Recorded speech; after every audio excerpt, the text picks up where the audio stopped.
কলকাতায় এসে কথা সোজা গুহবাড়িতে চলে এলো অগ্নির বউকে দেখবে বলে।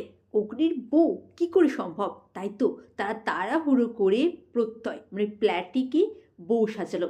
আমি সেটা আপনাদেরকে আগামী পর্বেই বলে দিয়েছিলাম। ঋতুর মাথা থেকেই বেরোলো এটা, যে প্রত্যয়বাবু আপনি সাজবেন বউ। তারপরে তো সুন্দর করে তাকে শাড়ি পরিয়ে তাকে সাজিয়ে গুছিয়ে রাজি করানো হলো। প্রথমে কিছুতেই রাজি হচ্ছিল না বউ সাজতে, কিন্তু কিছু করারও নেই। এত বড় একটা মিথ্যে কথার কাছে বলা হয়ে গেছে, এখন কথার কাছে ধরা পড়ে যাবে সেটা তো হতে পারে না। তাই প্রত্যয় বসেছে এলো। প্রত্যয় তোর ঘোমটা খুলে মুখ দেখাতে পারবে না, যদিও সে লিপস্টিক আরে লাগিয়ে খুব সুন্দর করে সেজেই এসেছে, কিন্তু তাও কথা এসেই ভাবলো আমি যাই বউবাড়িতে যেয়ে ডিভোর্সের পেপারটা দিয়ে আসি। ওইদিকে এইদিকে অগ্নি, ওইদিকে কথা, দুজনেই ভেবে পাগল যে দুজন দুজনের কাছেই আছে।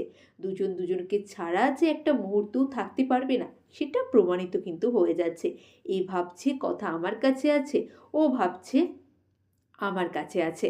এই নিয়েই তাদের চলছে ভাবনা ভাবনিতে। সত্যি ওদের দুজনের ভালোবাসাটা কিন্তু পিওর লাভ, যেই ভালোবাসাটা ওরা এত দিনে বুঝতে পেরেছে। একটু দেরি হয়েছে। ওইদিকে কথা তো এসে বলে কি হলো কনক চাপা দেবী, আপনি কি আপনার মুখ দেখাবেন না? তখন সে বলে না, আমি মুখ দেখাবো না। সে তো কথাও বলতে পারছে না, কারণ কথা বললেই তো ছেলের গলা বেরিয়ে আসবে। সবাই মিলে ম্যানেজ করার তো প্রবল চেষ্টা করছে, কিন্তু কিছুতেই ম্যানেজ করতে পারছে না। তখনই সেখানে অগ্নি এলো, যে কী রে গোবর দেবী, আমার বউকে দেখার জন্য তোর এত মাতামাতি কিসের আছে? আমার তো আর কদিন পরে বিয়ে, সেই দিন তুই আয়। আমার বউকে দেখার হলে তুই সেই দিনই দেখবি, তার আগে নয়। আমার স্ত্রী এখনই তোমার সামনে মুখ দেখাতে বাধ্য নয়, ও শুধু আমার সামনে মুখ দেখাবে।